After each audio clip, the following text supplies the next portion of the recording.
What is up, everybody? It's Animac here for AnimeUproar, and today I will be getting hyped up over the latest events in the incredible and ongoing Boku no Hero War Arc, including the epic entrance of Suneater, Tokoyami, and Fatgum.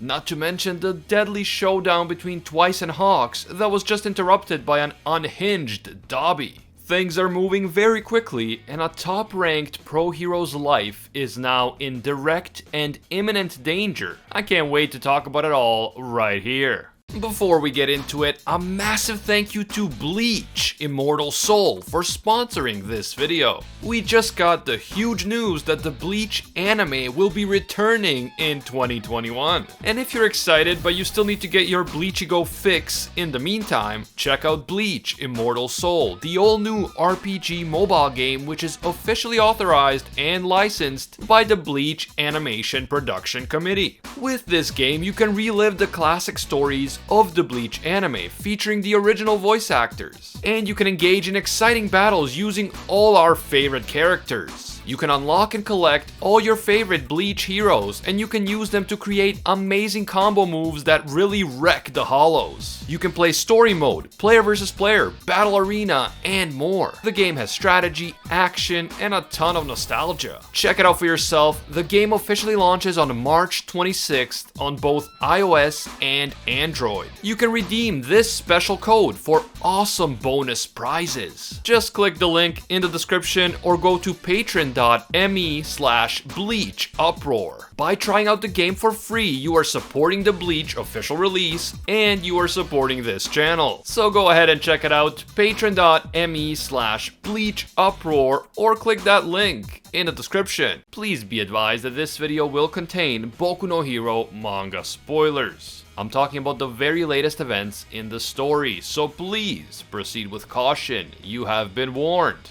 The chapter starts off with Fatgum, our boy Suneater, and the Chicken of Darkness, Tokoyami, fighting it out at the villain mansion.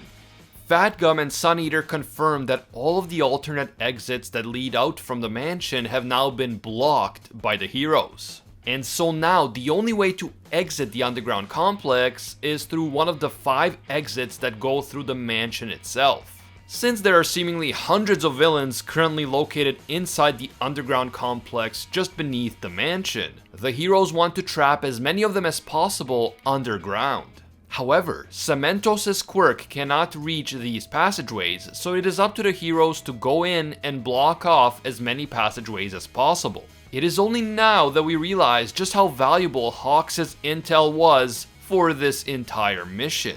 Hawks didn't just tell the heroes about the hospital and the mansion, he also told them about all of the secret passageways and alternate exits, which I'm sure were considered to be top secret by the villains. And I don't imagine that these secret passageways would have appeared on any maps or blueprints. Not to mention that Hawks instructed the heroes to attack at a time when hundreds of villains would be trapped underground, making the job of the heroes that much easier. Without Hawks, none of this would have been possible. He is definitely the star of this entire war arc when you really think about it. Suneater uses his quirk to transform into some massive hybrid animal creature. He grows horns on his head, and his lower body appears to turn into the body of a bull. So, Suneater practically turns himself into some sort of centaur/minotaur hybrid who also happens to have tentacle-shaped outgrowths on his hands, which he uses to whip the crap out of the villains.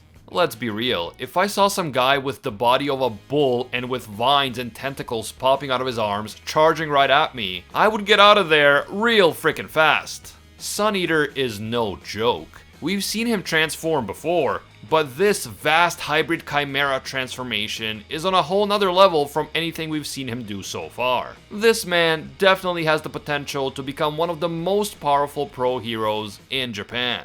As Fatgum and Suneater cover for him, Tokoyami moves into one of the underground exits with the intention of closing it shut. He unleashes Dark Shadow and uses a move called Ragnarok to absolutely ruin the villain's day. Redestro is able to power up and use his quirk to offer some resistance to Dark Shadow. But this resistance doesn't last very long, and Tokoyami quickly succeeds in sealing up the exit by making everything crumble into rubble. Tokoyami is actually surprised that Redestro was able to do even that much against his Dark Shadow Ragnarok attack. But then Dark Shadow itself proceeds to warn Tokoyami that there is a real monster down there in the underground structure. The monster that Dark Shadow is talking about is Gigantomachia, who truly is an unstoppable machine of destruction.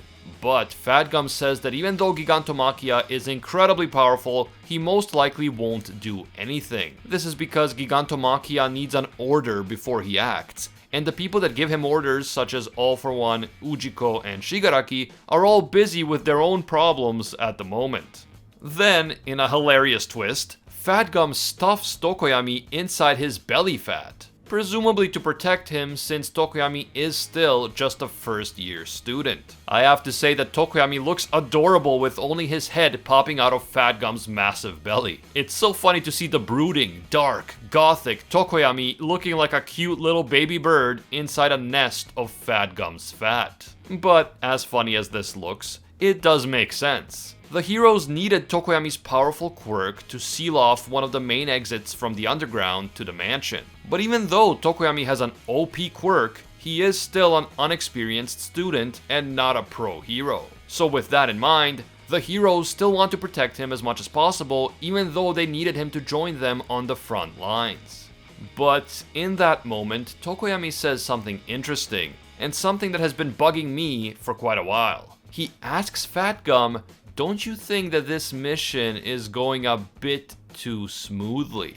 Fatgum explains that this is because Hawks succeeded in infiltrating the enemy group, and he was able to provide a lot of great intel for the heroes. And that is all true, but even so, I do think that Tokoyami has a point. All of this has been going a bit too smoothly for the heroes, and I am certain that some major complications are coming, if for no other reason than because, let's face it, everything going smoothly doesn't make for a very good story. If these hero raids succeeded without a hitch and all the villains including Shigaraki just got crushed before they had a chance to counterattack, then this would be a great outcome for the heroes, but not the most interesting outcome for the readers.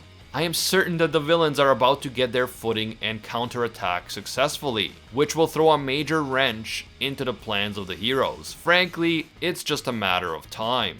We all know that that will make for a much more interesting story with a lot of ups and downs and twists and turns, although it will also put the heroes in great danger. As Tokoyami thinks about his mentor Hawks and how Hawks inspired him to become a hero, the chapter shifts to Hawks himself, who is using his many feathers to destroy Twice's clones faster than Twice can create them. Twice's speed when it comes to creating clones is incredible, but Hawks also has unbelievable speed, and because Twice is under a lot of pressure, he cannot seem to generate enough strong clones rapidly enough to overcome Hawks' attacks. We all know how overpowered Sadman's parade is, so the fact that Hawks is able to keep Twice at bay speaks to how strong Hawks actually is. His power and his speed cannot be underestimated. Hawks tells Twice that he offered him a chance to be captured peacefully, but now, because he continues to resist, Hawks says matter-of-factly that he won't hesitate to kill Twice if it comes down to that. But as we all know, Twice is driven by his loyalty to his friends, and he is willing to do and risk everything and anything to protect them.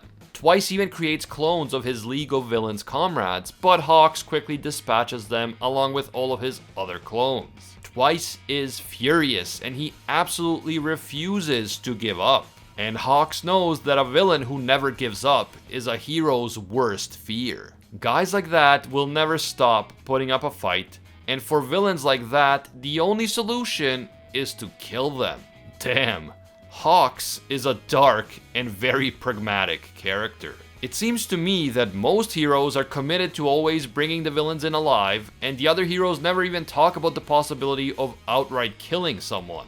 But Hawks has no fancy idealistic beliefs about being a hero. He knows that sometimes you have to kill the villain before he kills you, and that's just the way it goes. Hawks then completely overpowers Twice, which is understandable now that Twice is so emotionally unstable and distraught. And Hawks then prepares to end Twice's life. As a sharp feather hangs right above his face, Twice again blames himself for putting the League in danger for a second time, and he explains that all he wanted was to protect everyone's happiness.